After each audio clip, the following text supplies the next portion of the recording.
Bom dia, estamos de volta a mais uma aula de gestão da educação escolar.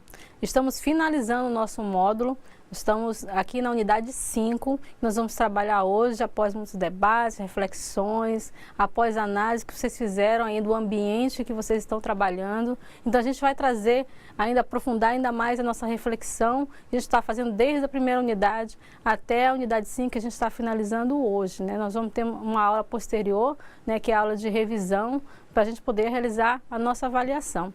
Então vamos dar início aqui à unidade 5. Nosso tema é gestão democrática e os trabalhadores em educação. Nós estamos em foco nessa unidade. Nós vamos nos permitir agora nos colocar em foco para a gente poder analisar qual o nosso papel nessa gestão democrática tão falada durante o nosso módulo. Os objetivos da unidade: promover a reflexão sobre o cotidiano escolar, objetivando destacar os processos de intervenção através da participação coletiva tão importante. E reconhecer o papel dos funcionários da educação na construção do processo de democracia dentro da escola. Relembrando que nós estamos dentro de um processo de eleição na nossa esfera estadual, né? Espero que vocês tenham aí procurado compreender como se dá esse processo para poder escolher a pessoa que mais se encaixa em tudo que a gente vem discutindo até agora, né? O perfil daquela pessoa que vai fortalecer essa democracia dentro da escola. Claro, como a gente vem falando também em todas as unidades, não é uma tarefa fácil, mas o grande passo é realmente a escolha desta pessoa que vai intervir diretamente nesta melhoria. Então, voltando, o trabalho na escola é essencialmente pedagógico, claro, pois objetivamos desenvolver a formação integral do aluno. Para tanto, precisamos ter consciência que várias questões precisam ser resolvidas. A gente não pode falar de democracia, a gente não pode falar de gestão democrática, de participação, se a gente não tiver resolvido essas questões. A gente não pode entender que a escola é democrática, a gente não tiver todos esses passos muito bem questionados, desenvolvidos e resolvidos. Então vamos começar com o primeiro. Primeiro, temos que ter acesso à escola garantido a todos. Isso quer dizer o seguinte: todos os alunos em idade escolar têm que ter garantido o seu direito de ir à escola, então esse acesso tem que ser garantido, tem que ser resguardado, ou seja, eu não posso estar impedido de me dirigir à escola, impedido de frequentar as aulas, por conta de ônibus, se eu moro em linha, por conta de falta de acesso, se eu não tenho um transporte, se eu não tenho como me locomover até chegar à escola. Então, esse acesso tem que ser garantido a todos. Como falar em democracia se a escola, se tem alunos que são em idade escolar e não tem garantido esse acesso? Matrículas correspondentes às vagas. Como eu falar de democracia, de gestão participativa, de qualidade de ensino, se eu não tenho uma quantidade de vagas que corresponde às matrículas, se eu não tenho, eu não posso oferecer à minha comunidade uma quantidade de vagas suficiente para suprir a necessidade. Então eu preciso resolver essa questão para ter instituída realmente a democracia dentro da escola. Espaço físico adequados. Então a gente tem aí abaixo mais imagens, mais charts, espaço físico adequado, salas de aula, biblioteca, secretaria, quadra de esportes, área de lazer, horta, cozinhas, banheiros. Então aqui a gente tem uma imagem de uma escola sucateada. Então, a professora fala o seguinte: é frequente o descaso com o ensino público, a frase que a professora coloca na lousa e pergunta o que mudou na frase, e o aluno responde nada, ou seja, não mudou nada no ensino público, né? O descaso com o ensino público, o descaso não mudou, o aluno não responde nada. E a escola que a gente almeja, a escola que a gente pretende, uma escola com espaço físico adequado, com quadra de esporte, com um refeitório digno, com o espaço para uma educação integral, isso que a gente almeja. Mas se vocês colocarem, professora Andréia, a gente não tem essa realidade, a maioria das escolas estão sucateadas, a maioria das escolas estão deixando a desejar, não só em relação ao espaço, mas questão da qualidade. Então a gente não pode ter uma escola democrática. Na verdade, a gente tem que começar a pensar a partir daí. O que eu posso fazer para melhorar esse quadro? Eu posso ter deficiências dentro da minha escola, mas eu preciso buscar a melhora, seja ela lutando pelos meus direitos, pelos direitos dos alunos enquanto lei, né, buscando o acesso da escola a todos, buscando um espaço físico adequado. Então a democracia ela só vai ser instituída se eu buscar corresponder todos esses pontos, se eu buscar suprir todas as necessidades. Então é fundamental que o funcionário conheça esses pontos para que ele possa dizer a minha escola é democrática porque ela conseguiu suprir todas essas necessidades. Então, continuando, pessoal docente, não docente, a escola tem que ter, né, não só os professores, não só valorizar os professores, mas o pessoal que não está na docência, o pessoal que não está na sala de aula. A gente tem aqui merendeira, né, a pessoa da portaria, né, o pessoal que cuida da limpeza da escola. Então essas pessoas têm que ser valorizadas, têm que participar ativamente aí do quadro da escola, das ações, das decisões, para que a gente possa realmente ter uma escola democrática. Material didático. O material didático eles tem que ser suficiente para atender, subsidiar o trabalho dos professores, né? A gente tem aí uma suave mudança, né? Uma mudança vem gradativamente, né? Vem ampliando essa quantidade de material didático, mas sabendo que ainda não é o suficiente. Então a gente precisa ir em busca desse material didático que venha suprir, subsidiar o trabalho do professor. A gente também tem aqui uma charge em que a professora pede, escreva aí, a riqueza do Brasil está na educação. E, ironicamente, o aluno pergunta, cadê o giz? Onde está o giz para escrever, dizendo que a gente tem uma riqueza que está na educação? Então, a gente tem aí um perfil aí de crítica, né, para que a gente possa realmente promover essa reflexão com vocês. A alimentação escolar. Nós tivemos, claro, muitas mudanças aí no que diz respeito à aquisição de recursos pela escola, de alimentação, a merenda chegando, o recurso chegando direto para que o professor possa, né, fazer a aquisição dessa merenda, mas a gente sabe que ainda não é o ideal. A gente está em busca desse ideal para que a gente possa realmente conseguir esta qualidade e atingir essa gestão democrática. Voltando, equipamento tecnológico e midiático. A gente tem aí, a gente está aí numa grande mudança, um grande avanço da tecnologia e a escola precisa acompanhar esse avanço, né? Precisa acompanhar essa mudança que o mundo está sofrendo aí em relação às mídias. Então a escola tem que possuir, claro, equipamentos que favoreçam esse trabalho, porque hoje um jovem está totalmente conectado ao mundo virtual e a escola precisa acompanhar de uma forma ou outra, né, mesmo que gradativamente, precisa acompanhar para que a gente possa realmente ter, de fato, aí uma escola que esteja caminhando no espaço da democracia.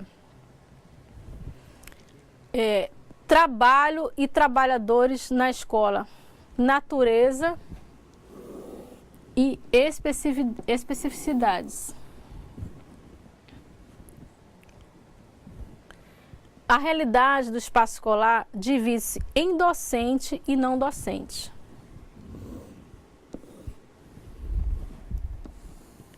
O trabalho docente envolve diferentes profissionais, tais como professores, coordenadores e diretores.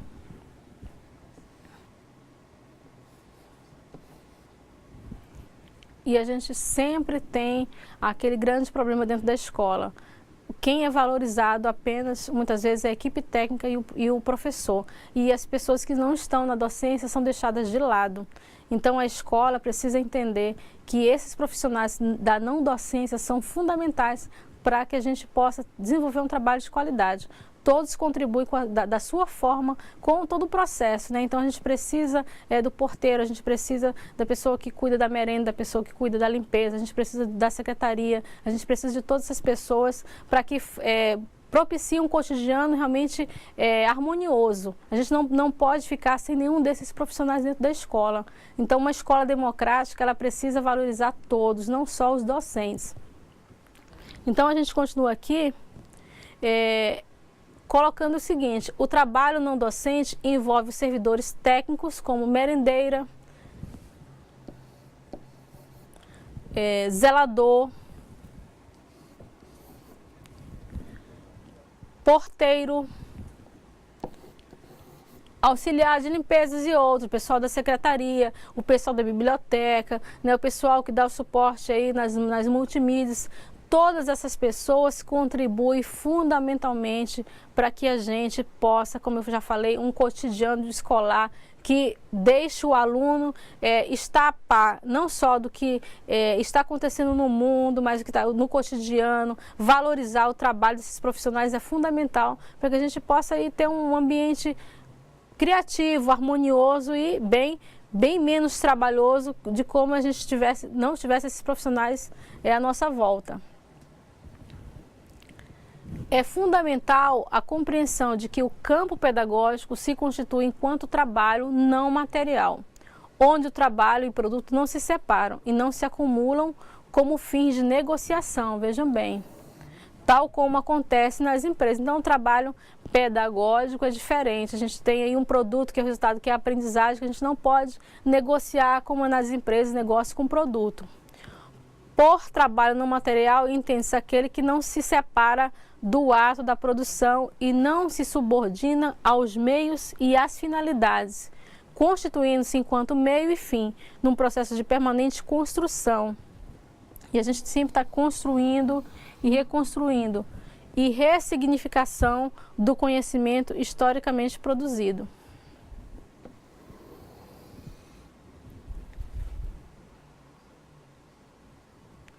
É importante que se possa garantir na escola que todos sejam responsáveis pelo processo de formação do educando.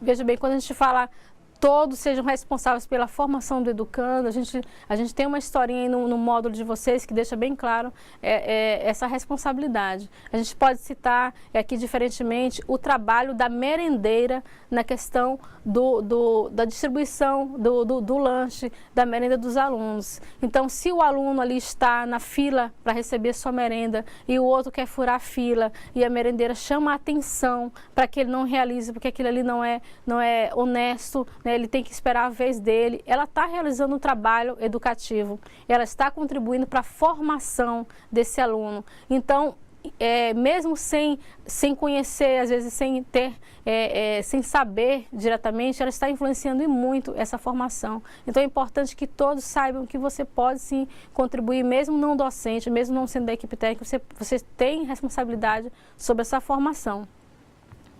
Então, peçam que vocês, é importante retomarmos a lei, né, a 2014 de 2009, para definirmos quem são esses profissionais. Então, essa lei é fundamental que a gente conheça. A gente tem aí um pedaço aí da lei, né, para que vocês possam conhecer, né, analisar de que forma nós estamos descritos aí na lei. né? Então a gente precisa conhecer a lei, quem são esses profissionais da educação, os diplomados, aqueles que têm um curso técnico, aqueles que estão ainda em formação. Então está definido na lei, então precisa que a gente busque esse conhecimento para que a gente possa realmente conhecer o nosso valor. Então, não podemos deixar de conhecer que forma estão discriminadas as categorias, né? Nós estamos divididos em categorias que se devem considerar profissionais de educação, que somos nós. Então, agora partindo para gestão democrática na escola, e a gente vem com um conceito aqui do Ministério da Educação. Trata-se de uma maneira de organizar o funcionamento da escola pública quanto aos aspectos políticos, administrativos, financeiros, tecnológicos, culturais, artísticos e pedagógicos, finalidade de dar transparências às suas ações e atos e possibilitar à unidade escolar e local a aquisição de conhecimentos, saberes, ideias e sonhos num processo de aprender, inventar, criar, dialogar, construir, transformar e ensinar. Quantas coisas aí a gestão escolar é responsável. Então é um processo muito amplo, mas importantíssimo. Então as pessoas que estão à frente desse processo devem saber que elas estão englobando muitos saberes, muitos conhecimentos, muitas formações, muitas definições, muitas decisões. Então gestão não é para todos, né? Gestão é para aquelas pessoas que realmente favoreçam sempre a democracia. A democratização da gestão é defendida enquanto possibilidade de melhoria na qualidade pedagógica do processo educacional das escolas, na construção de um currículo pautado na realidade local, fundamental isso, na maior integração entre os agentes envolvidos na escola, diretor, professor, estudantes, coordenadores técnico-administrativos, vigias, auxiliares de serviços, no apoio efetivo da comunidade às escolas, como participante ativa e sujeito do processo de desenvolvimento do trabalho escolar.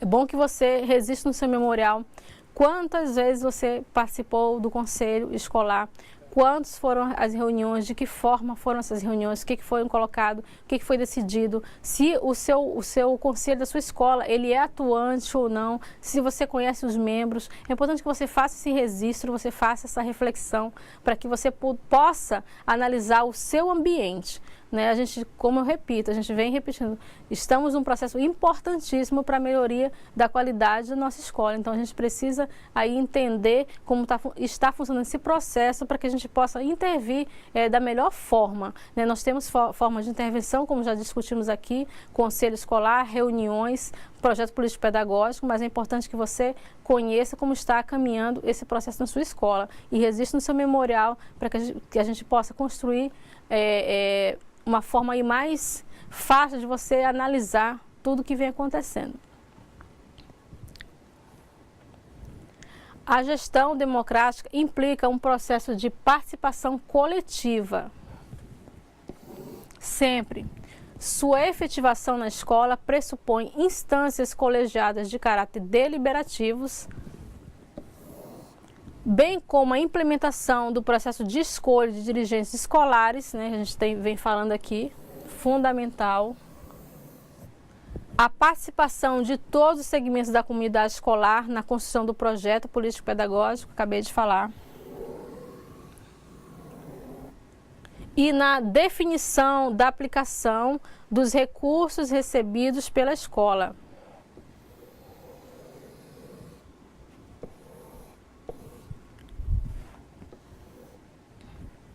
Porque eu frisei bem essa definição dos recursos recebidos pela escola. A gente tem vários recursos que a gente recebe aí trimestralmente, bimestralmente, uns anualmente, mas é preciso que a gente conheça para a gente poder opinar. né? Então, muitas vezes o funcionário sabe que a escola recebe aquele recurso, o diretor realiza determinada compra e o funcionário não concorda, acha desnecessário, ou às vezes um funcionário acha que seria melhor usado em determinada questão, mas não sabe que tipo de recursos são esses. É importante que você conheça quais são esses recursos, que você conheça de que forma você pode participar, que através do conselho escolar, se você quer fazer parte, deve fazer parte, então para que possa realmente contribuir nessa melhoria. Então a gente só pode criticar se a gente poder tomar alguma atitude a respeito. Então a gente fica criticando às vezes, não sabe, né, como se processa, como é o processo, a gente precisa intervir para que a gente tenha um retorno aí melhor para a nossa comunidade. Continuando, sabendo de pontos básicos de intervenção. Primeiro, eu quero intervir, eu tenho uma gestão democrática para realizar, eu quero desenvolver na minha escola. Preciso os mecanismos de participação da comunidade escolar e a garantia de financiamento das escolas pelo poder público. Isso tem que ser garantido, isso é garantido. Então a escola, por mais autônoma que ela seja, ela sempre tem que ter essa garantia. O governo ele vai financiar, o governo federal, o governo estadual vai ter e dar suporte para essas escolas públicas. Esses dois pontos, eles vão se desdobrar em outros, que são a escolha dos dirigentes escolares, a criação dos órgãos colegiados, que são os conselhos, e o projeto político-pedagógico. Analisando esses pontos básicos, eu vou ter a autonomia da escola, isso vai gerar uma autonomia da escola, mas eu preciso ter bem forte, bem disseminado isso na minha escola para que eu possa garantir realmente essa autonomia, que, como já foi falado, é passo a passo, é dia a dia, é no cotidiano, é reivindicando que a gente vai adquirir essa tão falada autonomia. Nesse sentido, a gestão democrática da educação requer mais que mudanças institucionais, requer mudança de paradigma, mudança de pensamento, mudança de ponto de vista, que fundamentem a construção de novas propostas, que façam emergir uma gestão diferenciada, principalmente diferenciada dessa antiga, dessa centralizadora, dessa que retém o poder em suas mãos, na qual a administração da educação constitui-se em fazer coletivo, em permanente processo.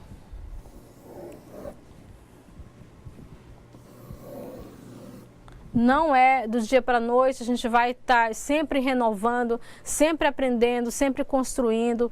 A autonomia se constrói, como eu já falei, no dia a dia. Esse processo aí é contínuo sempre, mas é necessário que a gente renove e mude o que tem que ser mudado. Mudanças essas pautadas nos avanços da sociedade, no conhecimento, que por sua vez fundamentam a concepção de qualidade na educação e define a finalidade da escola. A escola é um espaço de contradições e diferenças. Então, uma pausa na questão das contradições e diferenças. Nessas contradições e diferenças vão surgir os conflitos. Porque se a gente tem um ambiente que tem várias ideias, vários pensamentos, cada pessoa tem um ponto de vista, tem um paradigma, tem um seu modo de vida que aprendeu a lidar com determinada situação, isso vai gerar conflitos e diferentes ideias. E o líder é a pessoa que vai conduzir, que vai gerenciar esses conflitos, que vai talvez até melhorar.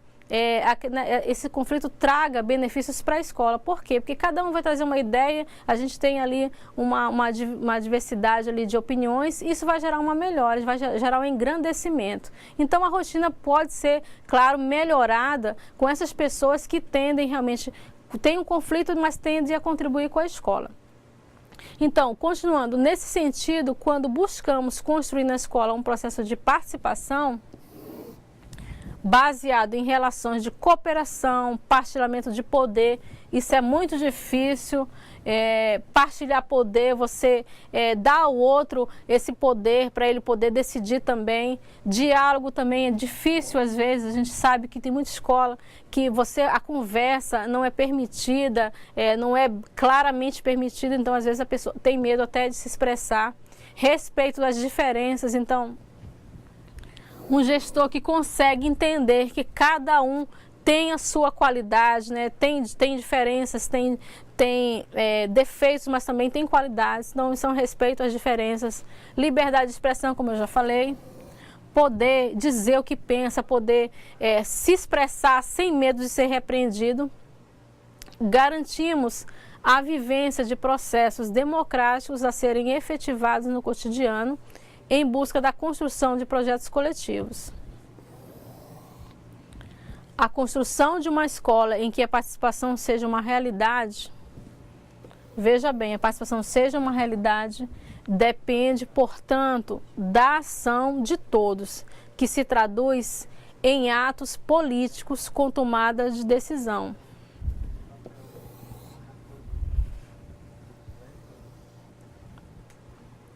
Veja bem, a gente tocou em pontos aí que em escola muitas vezes é difícil você se expressar sem medo de ser repreendido. Às vezes as pessoas realizam uma reunião, os funcionários ficam temerosos de expressar sua opinião, com medo de ter alguma represária, de ter algum um comprometimento aí da sua liberdade. Então o diálogo fica comprometido. A liberdade de poder opinar comprometida.